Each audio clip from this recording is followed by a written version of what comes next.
It's a family affair. Ladies and gentlemen, I use that as intro music for Dr. Eli Karam, Couples and Family Therapy at University of Louisville Kent School of Social Work. And his website is elikaram.com. Good to see you again. Good to see you, Terry.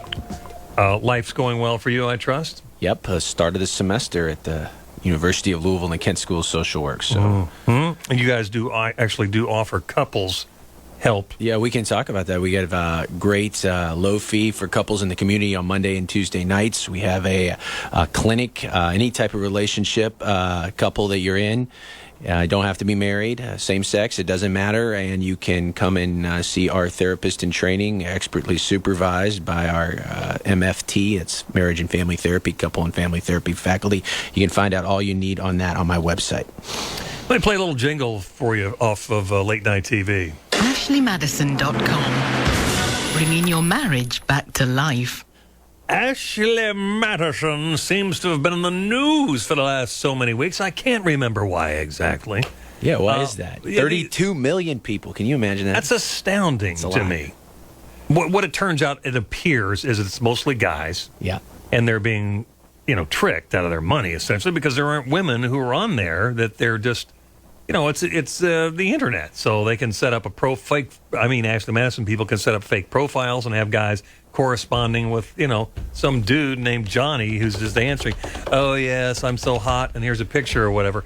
I mean, this is really more of a scam than anything else. But what does this say about guys who think they can go online and step outside their marriage? Yeah, it's great, the kind of psychology behind the cyber cheating, and the question is getting caught on the web as bad as getting caught in bed. But that's what people are thinking this last couple of weeks. So, why do people do this? Well, I don't believe a site like Ashley Madison is going to cause someone who would not normally endorse infidelity to cheat. That's not going to happen. But it does make somebody that has that as an option, who has had that in their past, make it more accessible. So why do people do it? It's kind of what I call keyboard courage. It's you can put yourself out there online, this myth of security, which has obviously been shattered now, that you can put yourself out there and explore what it would be like. And people that engage in this type of behavior in real life, they have to deal with rejection online, casting a web out there,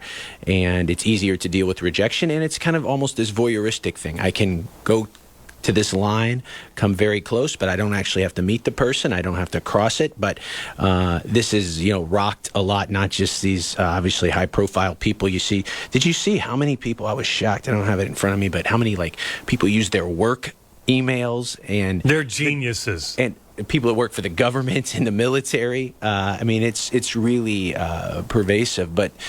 When you get caught like this, there's two reactions. Or if you have participated in this and you have not obviously told your spouse or your significant other, two reactions: to either come clean or and admit what you've done, or kind of live in fear. And when a lot of people live in fear, they get really anxious, and they kind of look for control in other parts of their life. And some people, when they are exposed, obviously it brings up a lot of guilt and shame. And lots of people are calling divorce attorneys or going to see some couple and family therapists. All right, what's the best thing to tell a couple, though, when there's been a breach, either way, where somebody has said, well, I'm just curious, whatever, but it walks through a wall that the other person may have assumed was made of steel? We got four tips for clinical wisdom if you're ready to repair or not. First of all, don't haggle that it wasn't a breach of trust, whether you call it an affair, emotional affair, or just flirting with the idea of affair was clearly a breach in trust if you didn't tell your partner. So you have to be able to admit that you did something wrong. And the person you're with, not everybody is capable of forgiveness. So if you are what we'd call the injured partner, person that did the cheating or flirted with the idea of cheating, is called a participating partner. If you're the injured partner, you got to be capable of forgiveness. You don't necessarily know how you have to get there, but you have to know you have it in your heart. And then obviously all kind of behavior like that online with a kind of real person or a person just out there in cyberspace has to stop. And the fourth condition is you have to give full transparency to the injured partner. The participating partner has to, what do you need? Passwords, phone records, browser histories, whatever that injured partner needs, you got to give to them. You should have each other's browser history anyway, shouldn't you? Yeah, I was talking about you're your not show. hiding. Don't ever hit delete a browsing history yet.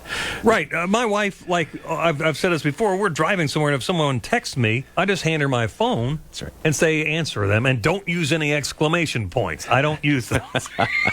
She always says, I'm going to put 4 of them on You're there. fine with emojis, but you draw the line at exclamation points, yeah. Right, but I mean, the point is, she knows what my passcode is to Exactly. start my phone. What do I care? Right. Again, be like cellophane, see-through, completely transparent. If you are hiding something from your partner in any type of relationship, email, anything like that, it's usually a slippery slope or a red flag to you. You have to ask yourself why you're hiding it. And a lot of people too that engage, they're in front of a screen all the time and they're bored.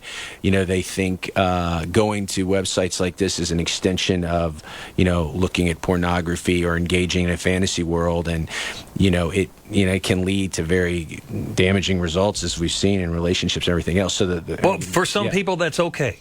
I mean, for some couples, it's okay. It's how you roll. Yeah, it's how you roll. Again, as long as it does no harm and it's open. If you're doing it with your partner and your partner is on board with it, they know you're engaging the behavior, even if they're not sitting with you at the computer, that it can work. But if you're doing it hidden, it's probably going to cause problems. But Dr. Terry says if you put your credit card online, you're an idiot. Yeah. All right, sit tight. I want to talk about some more things working with spouses and then transitioning back into a different world here once school starts.